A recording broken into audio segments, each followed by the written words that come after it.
Hey, it's Jack from Alpha Charts with a state of the market video. Today is 11/11/2023, November 11th, 2023. Before we get started, this video is for informational purposes only. These are not recommendations to buy, sell, or hold any stock or security.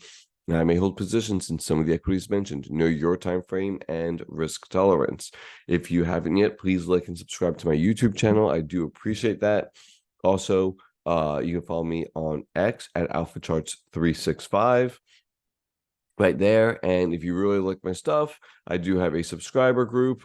It's educational subscriber group, in-depth market reports and video, watch lists, video, focus list video, midweek videos, midweek market notes, annotated chart setups, daily market scans, daily posts just for subscribers, subscriber chart requests, direct access if people have questions, bonus content all the time. I don't tell you to buy or sell, but where I would manage risk on charts and things of that nature. We're saying the strongest names right now and doing fairly well. So if you believe this type of content can help you, then go ahead and just click on Alpha Charts 365 and the subscribe button, and you're in. Okay, it's $10 a month, super cheap for the amount of content you're getting, in my opinion. All right, let's get into these markets. So looking at the SPY, big looking base. We had this pullback. It was looking pretty nasty down here, and man, what a strong move higher right there. I'll zoom into this now. No idea if it was going to do like an inverse head and shoulders or not, and it still technically could if it comes right back in. But I don't think the down arrow is really in play anymore, even though it could be, right? We never know. But listen, it's above the 200-day. Even though the 50 is declining, price is back above the 50. And let's see where the 50 is. That's 38, 49, and 50. So that's your 50th bar right there. So over the next week, we're going to take out these bars. The next 2 weeks, we're going to take out these bars.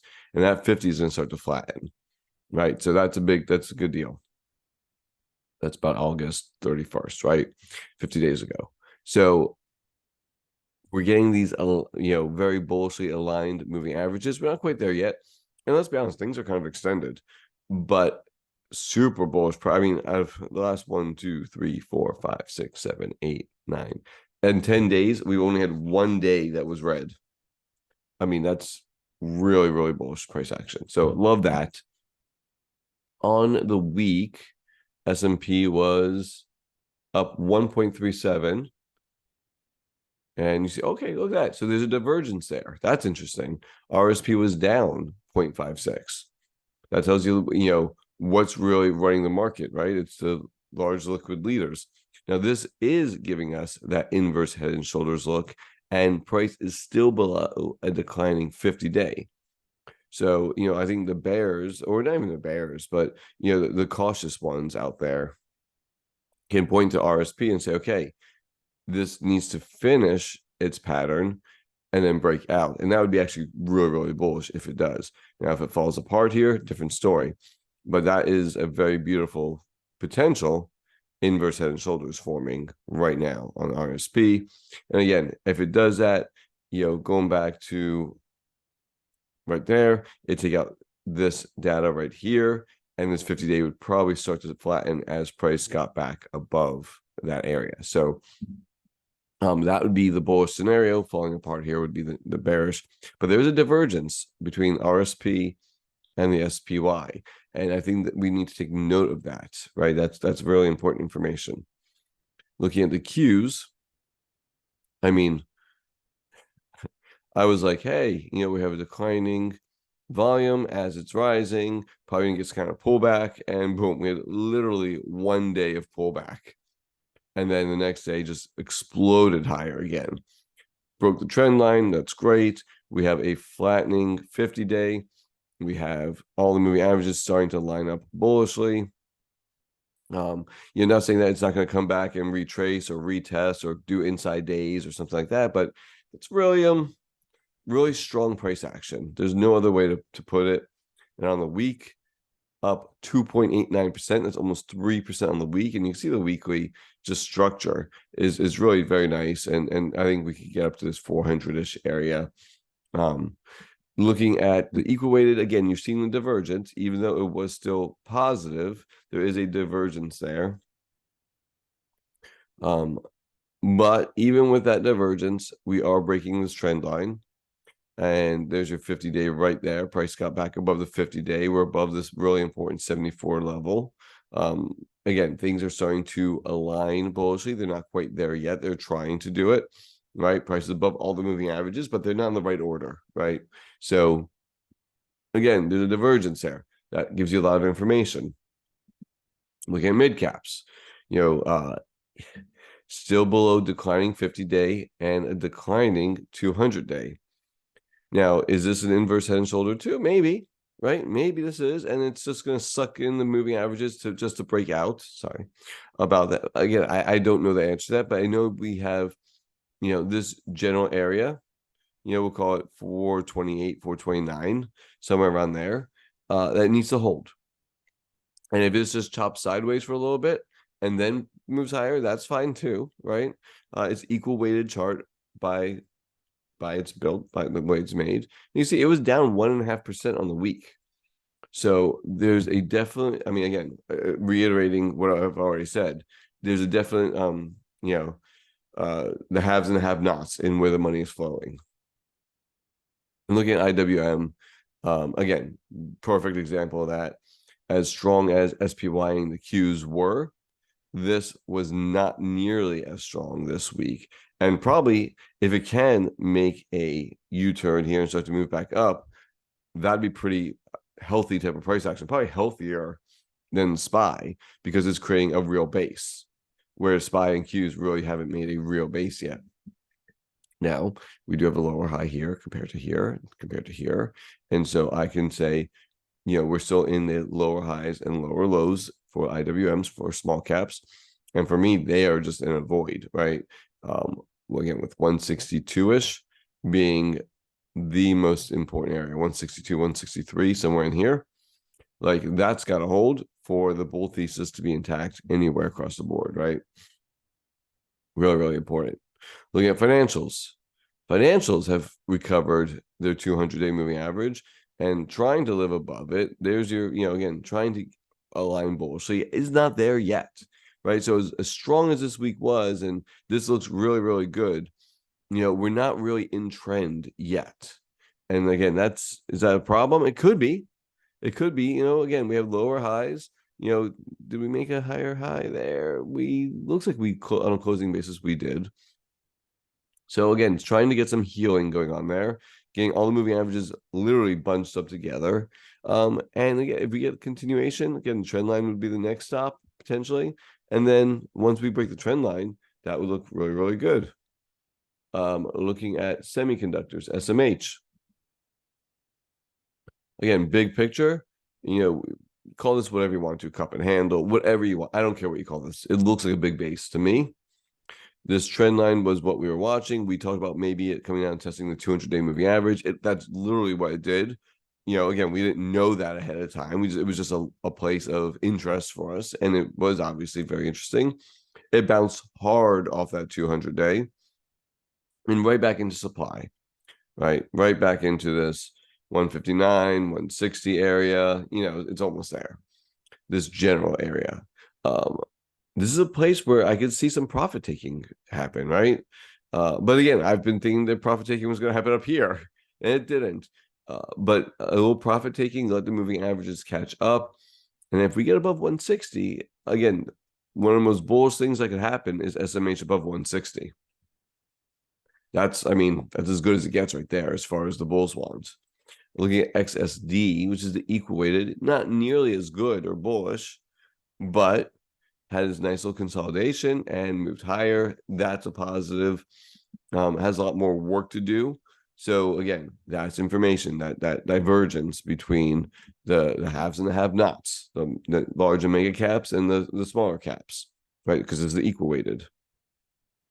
Looking at home construction, nice consolidation right there. That's really strong looking. Again, trying to turn the corner here. We above the 200 day, above the 50 day, which is trying to flatten out now. Going back to as this data comes off, right, we're going to start to see that flat, hopefully to rising 50 day, and the short-term moving averages are almost back to bullish line too. So it's constructive look in housing right there. We're looking at XHB, basically the same look, close enough. Again, how it gets here and back up to 85, I don't know, or when it does, we don't know. But for now, it's looking, housing's looking okay. Looking at transports, IYT, very similar to housing in a lot of ways. Again, below some of its long-term moving averages and still has not made a higher high yet. So that's a problem. And looking at the equal weight transports, much weaker than the cap weighted. Yeah, so again, not out of the woods yet, but constructive looks to it overall. All right, let's go to the VIX. VIX under 15, that's in a bullish range, and that's got to be just fine. You see, we could stay in a bullish range for weeks or even months at a time, and there's nothing wrong with that, right? That's a good look. That's places to make money, right? Looking at credit spreads,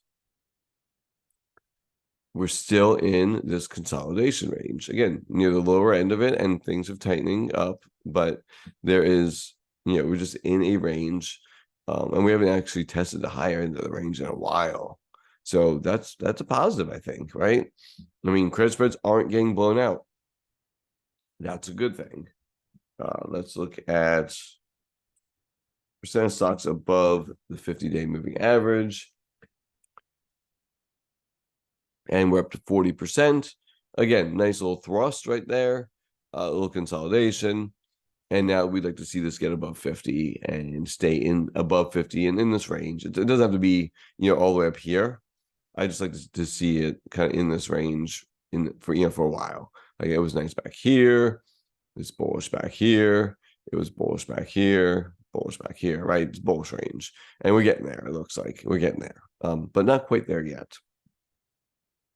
And when we look at, how bullish and bearish people are, where in the put call ratio, equity only, people are staying, they're quick to turn bearish. Look how quick people are turning bearish.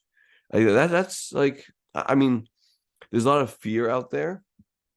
I think I've read something that we may be with another government shutdown coming up soon. I have no idea. But they're quick to go bearish. And I think as long as we're getting these quick spikes to bearishness, the pain trade is higher, right?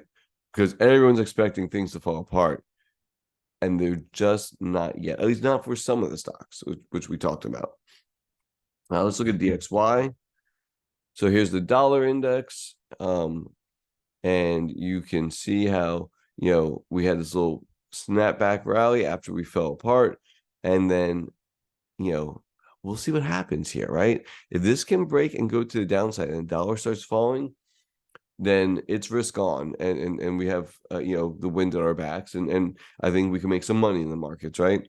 If this just stays back in the range or starts to try to go to the top end above 107-ish, that's going to be a problem. So I don't know if this is a whoops or if this is some kind of little bear flag or something of that nature, and this is going to break down.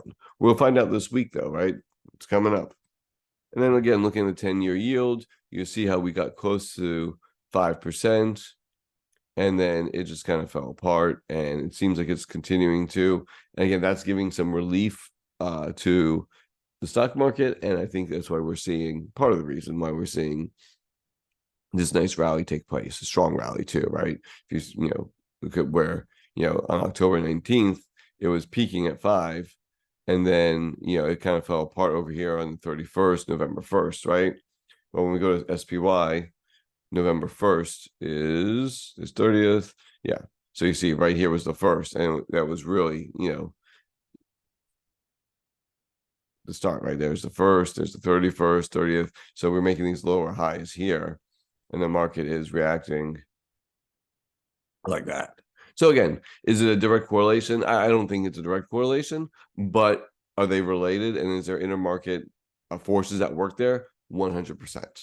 So there's that. So again, I think we are in a bullish time, but not everything is, right? Certain parts of the market are, certain part really aren't.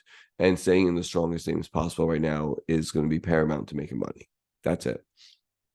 And if you like this type of content and want more of it, expanded upon it, the names that me and my subscribers are all over, since this run and how we're entering and so on and so forth. Consider at Alpha Charts 365 and becoming a subscriber again for $10 a month. You get a ton of content for really just a few dollars, and less than a Chipotle meal, right? Come on. And also, and by the way, this charting software I'm using here is through DeepView. Go to deepview.com if you're interested in that. Okay. Hope you all have a great day, great week. Take care.